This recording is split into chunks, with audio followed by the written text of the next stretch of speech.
And a very warm welcome to viewers of Punkt, and a very warm welcome to our guest today. We are hosting former president of NATO Parliamentary Assembly, a veteran MP for Frankfurt am Main for the SPD party, for the Social Democrats, as well as a party spokesperson for international relations for many years. Carsten Voigt, a very warm welcome to you. Thank you very much for this opportunity. So today we'll be talking about Germany. Germany gets talked about a lot in the media in Poland and around Europe, especially nowadays with regards to Ukraine, its relationship with Russia and its dependence on Russian natural resources. So obviously it is a very hot topic, and we'll try to unpack it step by step, see how we arrived at the situation we have today, what the situation is like, and what is likely to happen in the future, near future, and maybe we'll try to look at things a little bit more long term. And with us, we finally get the chance to hear a German voice on the subject. There has been a whole choir of voices coming from Poland, US, Belgium, France. Everyone seems to have their own opinion on Germany, but I think it is very important to help us understand what is going on behind our western border from a German, from an expert on those things, which is why I think this could be very valuable. So to kick things off, Mr. Voigt, I would like to ask you a short question about history. So we see today that Germany is more reliant on German gas, on German natural resources than perhaps any other major large economy in Europe. And I think what the question which many people are asking themselves is, how did we get here? I have looked into my files in preparation of our meeting and our dialogue today, and I have been writing an article in late 1979 in the journal Europaarchiv, which is now called Internationale Politik, a famous journal on international relations. And in that article, which I wrote in 1979, I have been propagating an energy cooperation, not only with Russia, but among all OSCE countries, at that time CSCE countries. And the idea was to create a network between East and West, which would stabilize our relationship. And everybody, including Germans, are now looking critical at that amount of energy cooperation. But it has worked for roughly more than 40 years, quite well. It's from the hindsight, it is quite clear that we should have stopped building up such a network together with Russia, which would make us dependent. And we will do that during the next year. But for the time being, we are still dependent on Russia. And an interruption of that cooperation would harm Russia, but it would also lead to a major economic crisis, a deep economic crisis in Germany. And therefore, we don't support it immediately. So we had Frank-Walter Steinmeier, who said 2 days ago that he thinks that past policy by the German government, and he himself even stated that he was wrong, that the policy that has been taken by the German government thus far has not been the correct one, and his own opinions had to be confronted by it. Do you think he was right to say that? I think with a caveat, because this policy has not always been wrong. It has been wrong at least from the hindsight since the war in Georgia, of Russia's war against Georgia, might be a little slightly earlier, but we have also seen a different Russian policy under Gorbachev. We have seen a different Russian policy in the early period of Putin, when he gave the impression to the West that he would endorse a close cooperation even with NATO. So I know the voices in Warsaw which are saying that Russia never changed. It always had this opinion, which leads to the conclusion that it never can change. And my idea is more that Russia changed, and it has changed to the worse now in the last years or even in the last decade. It's not likely, but even after a couple of decades, and I think we are looking into the future negative future for quite a time, it could theoretically change again under a different Russian leadership and with a different Russian policy. But this will take not only years, in my view, it might take decades. But this was, by the way, the policy which was pursued by the West during the whole period after the Hamel report in 1976, it's 1966, where we tried over a long period strategy to change Russia, and it worked in a certain period, and it now has changed again to the negative side. Okay, so you talking about the way it has changed, the way Russia is changing, and the way Germany is adopting its Ostpolitik policy accordingly. So looking at what is happening now in Germany in terms of its shift in Ostpolitik, which I believe is such a big shift in about 50 or 60 years. If you could explain to our viewers, what steps is Germany taking right now in order to respond to what's going on in Ukraine and what Russia is doing? This debate about the change of German Ostpolitik is not new. I have been participating in this debate, no longer in an active function as an active politician, but as being part of the milieu, of the political milieu in Berlin. I've been taking part in this discussion, and I've been working for a change for a long time. And the crisis, the war in Ukraine, and the Ukraine and the way in which Russia is acting in its policy has led now to a rapid new consensus on a new Ostpolitik. And I think that this new Ostpolitik, which was expressed by a very important, fundamentally important speech by Chancellor Scholz in the Bundestag, this new policy is rooted in German society, has a broad consensus in favor of such a new policy, and only the AfD, the right-wing populists, and not the whole left-wing party, the post-communists, but some post-communists are challenging this policy. So altogether, we have a broad consensus on the new foreign policy. And I might add that I was earlier than most other Germans and also earlier than the Americans in favor of enlarging NATO, which was not a consensus. And I started to endorse the policy of enlarging NATO by Poland and other states in late 91, early 92. So very, very early. So you always, when you have these major changes in a policy of a big country, you need a longer debate. And some people are starting this debate, and then in a very complicated but typical German process, you can define a new consensus. And what we now have is a new consensus on a policy, which, by the way, is also important for Poland so far.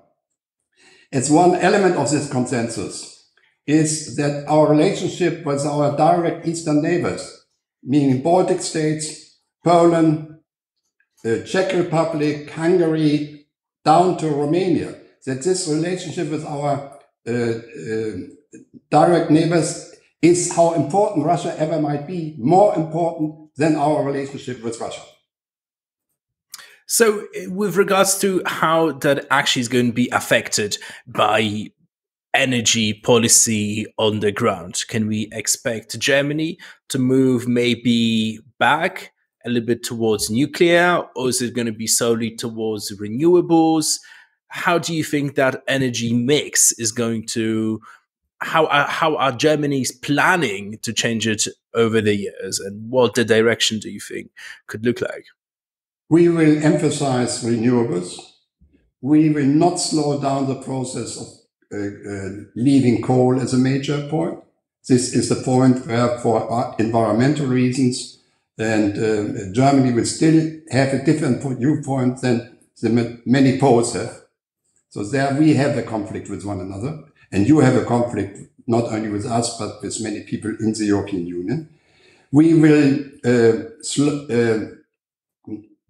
diminish our dependency on Russia insofar as oil is concerned in a relatively short period of time. And we will need gas for a longer period of time, but we will be able, I think, in a period up to 3 years to get these necessary gas supplies from other parts of the world and not from Russia. Okay, so the climate minister, Robert Habeck, said that Germany is planning to make itself completely independent of Russian gas by 2024. The question for you is, do you think that this is realistic? And the second question is, do you think that is reversible? Perhaps some shift in policy by Kremlin could reverse that? First, we will not be independent from gas imports during the next 3 years. The amount to which we are dependent will go down, but we will still be dependent on gas supplies even after 3 years. But we will no longer be dependent on gas supplies from Russia. So we have to distinguish between these two. On coal, we will get independent from coal imports very soon. Oil, a little bit later, but this will also come. And gas supply, we will shift the dependency because of supplies from other parts of the world and new pipeline systems. And this will last 3 to 4 years. I don't know the exact figures. And I think this is realistic. What is unrealistic is to stop the every energy import from Russia today, because this would lead, as I already mentioned, to a major economic crisis in Germany and therefore also in a couple of neighboring countries because of the interdependence of us with our neighbors. And it will be, we would hit Russia, but we would hit us even more if we do it immediately. The question I also got for you, maybe relating more to politics rather than directly to natural resources and Russian gas, is with regards to NATO. You were the president of NATO Parliamentary Assembly, so perhaps you could help me assess what has been happening with NATO recently. We saw over the last 3-4 years before Biden was elected as president of the United States, we saw the process of disassembling, you could say, the NATO unity by President Donald Trump. As a politician, he seemed to be bent on reducing the role of NATO. Now, all of a sudden, 2 years later, we see NATO seemingly united, seemingly not showing any cracks or any splits. Do you think this could perhaps be some kind of new chapter of NATO? Do you think could be NATO VO2, NATO reborn? It is a new chapter, at least as long as Biden is president, and the presidents which follow him are as much pro-NATO as Biden is. Of course, Biden, who was also a member of the NATO's Parliamentary Assembly, from that time I know him quite well, always was in favor of NATO. But as you know, we have other more problematic tendencies in US society as well. But what is clear is that from our point of view, we have two pillars of the positive integration in Europe. One is our alliance with the United States and NATO, and the other is the European Union. And I am very much in favor that, for example, we guarantee even more credible than ever that NATO is ready for the defense of its members, which means that we have to defend Poland, the Baltic states, which are very exposed, and other nations as well. And I personally hope that also Finland and Sweden will join NATO very soon. So then we have a NATO which is in many respects is stronger than during the last years. And this is a credible deterrent against Russia. You asked me earlier about Russia. I didn't answer that question, but I don't want to avoid it. Yes, Russia can change again, but I don't think that this change is going to happen soon. I think we'll have problems with Russia and a negative relationship with Russia for the next years to come, if not for the next decades to come. I cannot imagine that anybody will trust Putin again, at least not in Germany. I think I can guarantee that nobody is trusting Putin in Poland. So we have my earlier concept directly after the fall of the wall. I'm old enough to discuss this. Was that we create a European security order which was based on a parallel process of integration of those who could join NATO and the European Union in cooperation with a Russia which is striving for cooperation seen from its side as well. What I now see, and I already see this for a longer period of time coming, we have a situation in which we have an integration process via NATO and via the European Union in Western Europe, not only limited to Western Europe, in Central Europe and Southern Europe and Northern Europe, but we have a process of integration inside NATO, and on the other side, also very important, that inside the European Union. And they represent values. They do not also only represent integration. They practically define a segment of the European peace order based on rule of law, based on equality of rights of smaller and larger nations and bigger nations, and based on certain norms of behavior.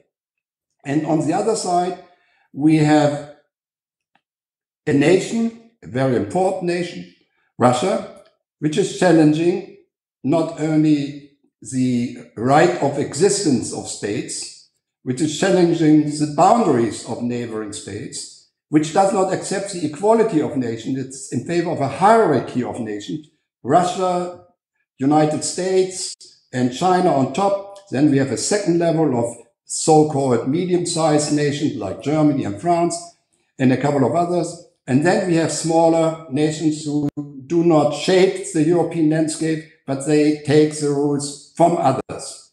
And such a hierarchy is of nations, such a type of system, which is based to a system similar to that of the Vienna Congress after the Napoleonic Wars or the process of Yalta. This is unacceptable. And if we would ever make a compromise with such a policy and such a concept, we would undermine the very principles on which the cooperation inside the European Union is based. So I think that Poland, to that respect, can rely upon a policy in Germany which has seen this and which is ready to face the challenges which are coming from the East. Mr. Voigt, you very rightly pointed out that we don't know what the situation will look like across the ocean in the United States in a couple of years. We know about the prospect of Donald Trump coming back to the White House. It is a real possibility. We also know very well that he's not the worst element in his party. However difficult it might seem, there are people within the Republican Party nowadays who seem a lot worse than him, which to us Europeans might seem a little bit abstract. So the conclusion perhaps that we can draw from that is that as Europeans, we are living a little bit on a borrowed time. So we've got a couple of years of good relationship with America because we've got Biden in the White House. We don't know how long that will last. That White House is predictable and it's pro-West. Maybe another 2 years, maybe another 6 years. We'll see about that. And then again, we are living on a borrowed time from Russia because we know very well that even if the war was to finish in the next few months, it will take Russia only maybe 10 years, maybe maximum 15 years to rebuild its military potential. So it seems that as Europeans, nowadays, we've got time. We've got time to react. We've got time to plan and to start building new defense architecture. But the question is it enough time? And in those 5, 10, 15 years, can we really build something strong that will ensure that for the next years and decades to come, as Europeans, we can feel safe? Does Germany have any idea of how that should be shaped here on our continent? We have an idea, but we cannot shape this idea into reality alone. And this idea is that with all different histories which we have, and we should try to emphasize the elements of cooperation and not only look into the history books. I mean, Germans and Poles have many reasons not to trust one another. But my idea always was that we should strive for a policy in which Germany should be ready to defend Poland. And that on the other side, we would have a policy in which not forgetting what Germans, and not only one German, not only Hitler, but Germans did to Poland, that an anti-German policy in Moscow, in Warsaw, that an anti-German policy in Warsaw is not in Polish interest. Definitely it is not in German interest. And that we should strive for a situation as we have developed it as after the war over years and decades with the French in the eastern side with Poland. And that Poland again has a certain responsibility for its immediate neighborhood. For the Baltic states, Poland is very important. For Ukraine,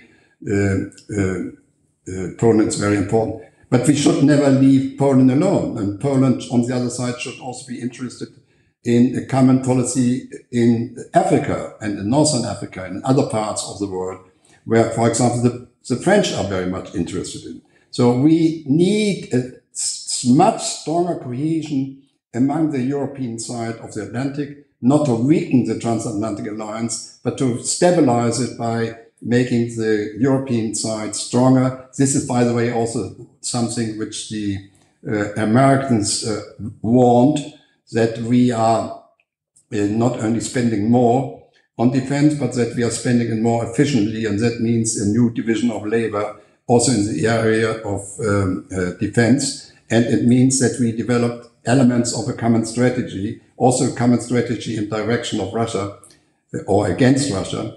And this, I think, we have a couple of years to implement that, but I doubt whether we have much time to do it in a slow way. We have to speed up this process of uniting the transatlantic community and of uniting Europe inside the European Union. So perhaps a European army. Do you think that this could be something that the German government could get behind? It depends on what you understand under the European army. I mean, we have by our basic law, our constitution, for example, we are obliged to ask the German parliament each time before we send troops abroad. I cannot imagine that Germans will give up this option. So, I mean, many Germans support a European army, but on the other side, they would be reluctant to sacrifice certain traditional elements of German democracy. No, what I see, we should, when you work in direction of a common European defense policy, which implies that we develop a common strategy, that our troops can be active in areas of crisis and war together, and that we save money by, for example, as between the Germans and the Dutch, that we say we don't need the big navy. The Dutch have it, and the Dutch can only use their forces if they rely upon the German land forces. So many elements is that we should not only talk about a common European defense system, we should also work in the direction of a common strategy, and that we can act together and that we can fight together. Okay, so let's move on to the words of a great proponent of European army, someone who talks about federalism a lot, Guy Verhofstadt, the leader of the Renew group in European Parliament, a very well-known and outspoken federalist. He was on the floor of European Parliament yesterday, criticizing very much European Union, criticizing very much European Commission for not doing enough. Also a very well-known critic of the right-wing government here in Poland. But yesterday we saw the Prime Minister of Poland, Mateusz Morawiecki, retweeting his speech on the floor of European Parliament, something that not many people have really expected, knowing how those two men don't really like each other. But there we got Guy Verhofstadt saying that the fifth package of sanctions is not enough, it's too little, too late, that the blocking of the imports of coal is not really going to affect Russia very much. He also points out to the fact that the Russian ruble seems to be gaining back in value. So what do you think to that? Do you think it is too little, too late? I think it's totally legitimate, especially when you live in Holland, to voice such a criticism. But insofar as Germany is concerned, and I understand it also in direction of Germany, I totally understand it from his point of view. But I don't think that European cohesion would be better in direction of Russia if Germany would be in deep economic crisis. We are talking about it. We are ready to get rid of gas also, not only of coal and oil. This comes earlier. Coal already this year. But we are also ready to get rid of our dependency on Russia insofar as gas is concerned. But we have to consider the implication of what it means, and that we fight Russian policy by inducing a major crisis in Europe and in some European nations, or in all European nations, or at least in many European nations, would not be the best advice for common European policy. This would lead also to a political success, and he has to think about these consequences. If we have such an economic crisis in some European countries, and especially in Germany, would lead also to a success of Putin's policy. So what we should do now is that we supply the Ukrainian forces with war material, with weapons. And I never could have thought that Germany would export weapons in a way in which it would be, these weapons would be used in a war against Russia. I couldn't foresee that even in half a year or 1 year ago. So we changed there. Not only we changed, others changed. We need to supply the Ukrainians with that. We need to take refugees. Poland is doing that. Germany is doing it. And we need to support the Ukrainians wherever we can, politically, in reconstructing Ukraine after the war.